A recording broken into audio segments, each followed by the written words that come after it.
Hi,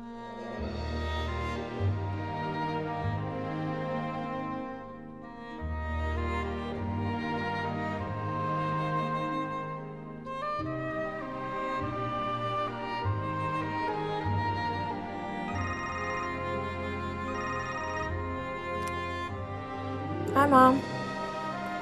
Yeah, things are going great. The job search is going really well. I've got lots of strong leads.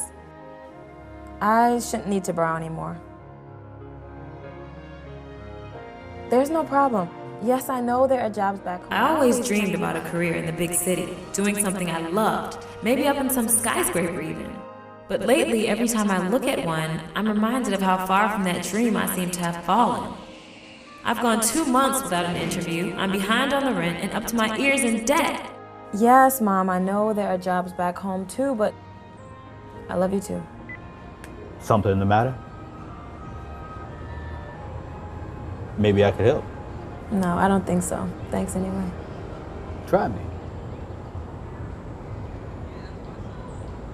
There's this great company that I would be so perfect for. I mean, the boss is a little eccentric, but he's brilliant. The only problem is I can't even seem to get an interview.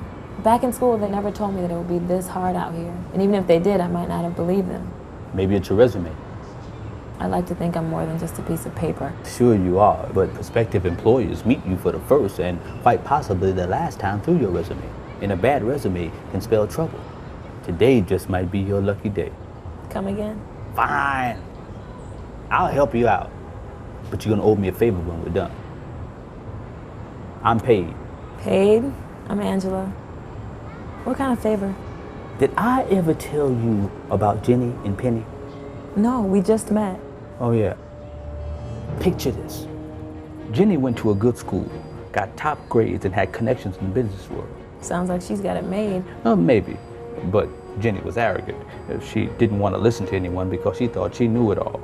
Penny, on the other hand, did not go to a top school, but worked hard and did well. Unfortunately, Penny didn't know anyone or much about the business world, but Penny had a secret weapon. She was willing to listen and learn. It all starts with a resume. Stick to the standard format. Name and contact information on top, educational experience next, and then work experience. Jenny thinks she can get creative with her resume. Wrong. This is not an art show and you are not being graded on your graphic design abilities. Do not use colored paper. Jenny thinks it will make her stand out, and it will, as a kook. Use a normal, easily readable font. You've got to check for typos. You've got to check, double check, triple check, and quadruple check. Even better, have a couple other people check it for typos too. One other thing. Jenny's included every work experience here from her first lemonade stand to her paper route. Don't stuff your resume with fluff to make it longer. Keep it simple and clean. So she should make her resume look more like Penny's? Yes and no. Penny's got the format right, but use regular paper. If you're sending a resume through the mail, you must use paper stock, 20 pounds or heavier. Penny's is also too casual.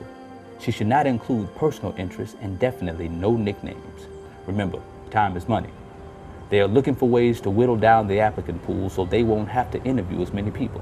Resumes are the easiest way to do that. Okay, this is great stuff. Let me make sure I've got it. No typos, proper format, appropriate length, readable font, paper stock if mailing, no nicknames, and no personal interests. Have you thought about your cover letter? Not especially. Be sure to send it to a person at the company, not to whom it may concern. In the worst case scenario, to sir or madam will do.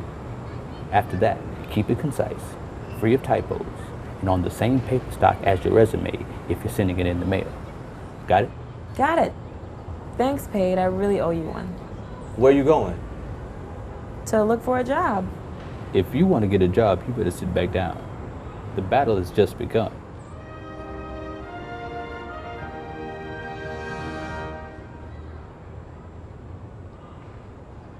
So there I was in the park, behind on rent, deep in debt, and down in the dumps because I couldn't get an interview to save my life. Then this mysterious guy appears out of nowhere, full of great resume advice. Don't ask me where he got it. Anyway, after all that resume stuff he says that I need to do, he tells me the battle has just begun. If you want to get a job, you better sit back down. The battle has just begun. What's that supposed to mean anyway? Just because you can send out a decent resume doesn't mean you can start to pick out a corner office. You still got to nail the interview. Did I ever tell you about Jenny and Penny? Yeah, you just told The one where they go on their interview. No, not that part. Penny got there 15 minutes early, and Jenny showed up late. Trust me, they'll notice if you're late. Plan to arrive 20 minutes earlier. Remember, on time is too late. Start your day in a positive frame of mind. Don't just turn it on and off in the elevator. Also, don't forget about the gatekeepers, the receptionists, secretaries, security guards, all the so-called little people that most people ignore. Guess what? They talk to their bosses, and if you treat them poorly, their bosses, the people who might hire you, will hear about it. Though Jenny answered her questions more quickly and more accurately than Penny, Penny appeared to be more attentive and more professional in every other way, from her clothing to her posture to her eye contact to the way she shook hands and even the way she sat in the waiting area. Penny had also researched the company all week and impressed everyone with her knowledge of the firm and the quality of her questions. Can you stay a little bit longer? I would like to bring in my colleague to say hello. Actually, I can't stay. I'm sorry. I have somewhere to be. You have my digits though, right?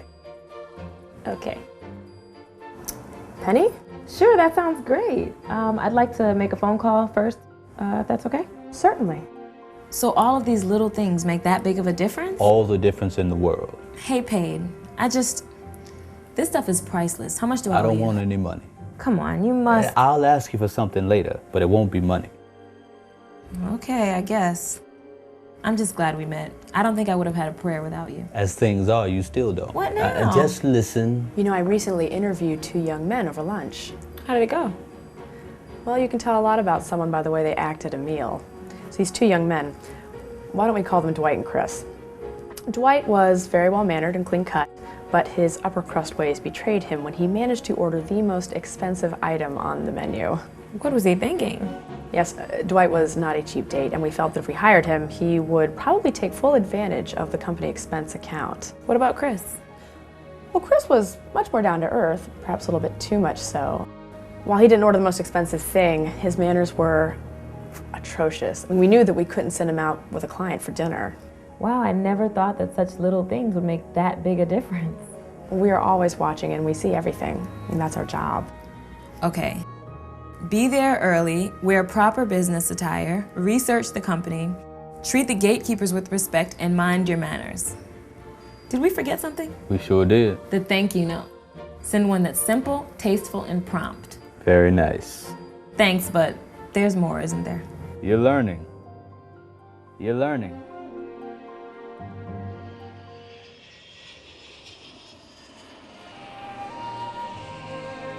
So, my new best friend Paige has given me the scoop on resume writing and all the things to look out for in the interview.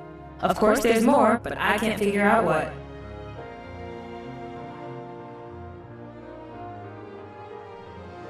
At this point, you either get the job or you don't, right? There's nothing else that I can do.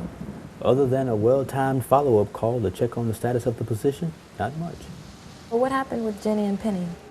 Jenny is clearly more qualified, but she did not make as good an impression at the interview.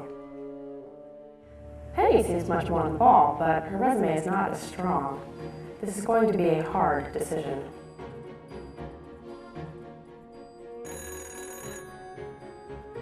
Hello? Yes. Okay, great. I'll see you next Monday. Bye-bye.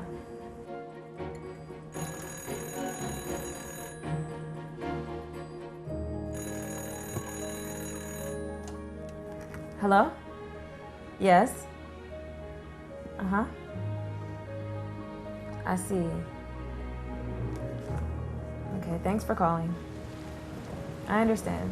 That is not right. Penny would have been a much better choice. It could have easily gone the other way, because at the end of the day, a company will usually choose a person who's likable and works hard over a genius who's potentially difficult. I guess. So what did Penny do after that? She kept searching the newspapers, internet, career fairs, checking in with friends about job openings, sending out resumes and going on interviews. Lots of them. It took some time, but Penny ended up with 2 job offers. Go Penny. Now the shoe's on the other foot.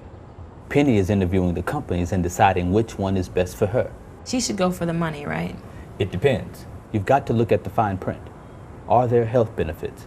If so, does it come out of your paycheck or from the company? Are there any extra incentives? A bonus structure, stock options, a relocation allowance?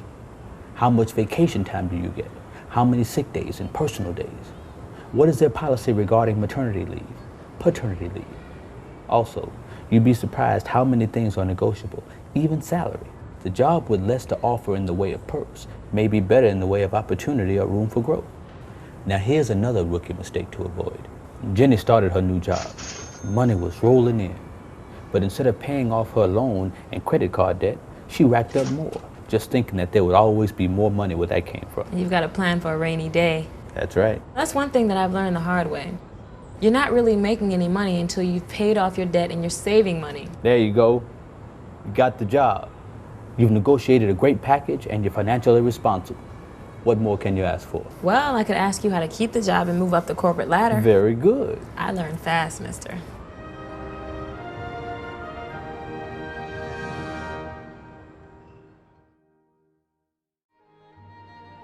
So, a young woman goes to the park with no job, meets this strange man named Paid of all things, and he proceeds to teach her about resume writing, interview skills, and how to choose between job offers. You'd think that was all there was to know, but I had long-range plans. Getting a job is not enough. I want to have a successful and rewarding career. So what happened to Jenny and Penny after they got their jobs? Ah, yes. Navigating the corporate maze. Penny worked hard, stayed late, did everything her bosses asked her to do. She was a real soldier. She made the company's goals her goals and took a proactive approach to her work. Jenny, on the other hand, partied every night, came to work late regularly, and made a complete fool of herself at the office Christmas party. I guess she just couldn't resist that open bar. Well, Jenny also had no sense of office politics. She snubbed people who were more senior just because they weren't cool, and then she befriended co-workers who were already on thin ice with management. Not to mention that she often engaged in office gossip. What about Penny? Penny was a lot less full of herself, and she treated everyone with respect. As a result, everyone at her firm respected her. She was tactful as well. She didn't engage people in discussions about religion or politics. She was professional and friendly, and above all, had a great work ethic. So let me get this straight. Make the company's goals your goals. Maintain your composure at all times. Don't be a gossip. Treat your colleagues with respect, and have a positive attitude. Got it. So I'm guessing that Jenny got fired and Penny got quickly promoted. Got it in one. Another thing to keep in mind is that if you end up leaving a position, you should do it with the same grace with which you applied for that position. It might come back to help you, and it's just good form. Anyway, Jenny ended up at Penny's company, and Penny ended up being her boss. Getting fired was probably the best thing that ever happened to Jenny. She became a lot less arrogant and learned a lot from Penny's professionalism. So a happy ending for everyone. What about me? Do you think I'm ready? Get cracking, Angela. You ready to go? I really don't know how to thank you, Paid. Remember the favor? Right, the favor. Sure, whatever you want. Pass on what you learned to someone else. That's it? That's it. No, I can't do that. I mean, I will pass it on, but I just feel like I have to do something more for you. At least let me take Sorry you to out. interrupt you. But I gotta take this. It was good talking to you. And remember to pass it on.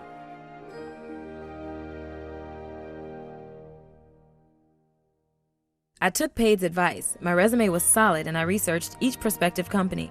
At every interview, I knew what questions to ask and how to present myself. It was time to see if all of Paid's advice and my hard work would pay off. Mr. Pendleton, the head of the company, would like to see you. Of course, yeah.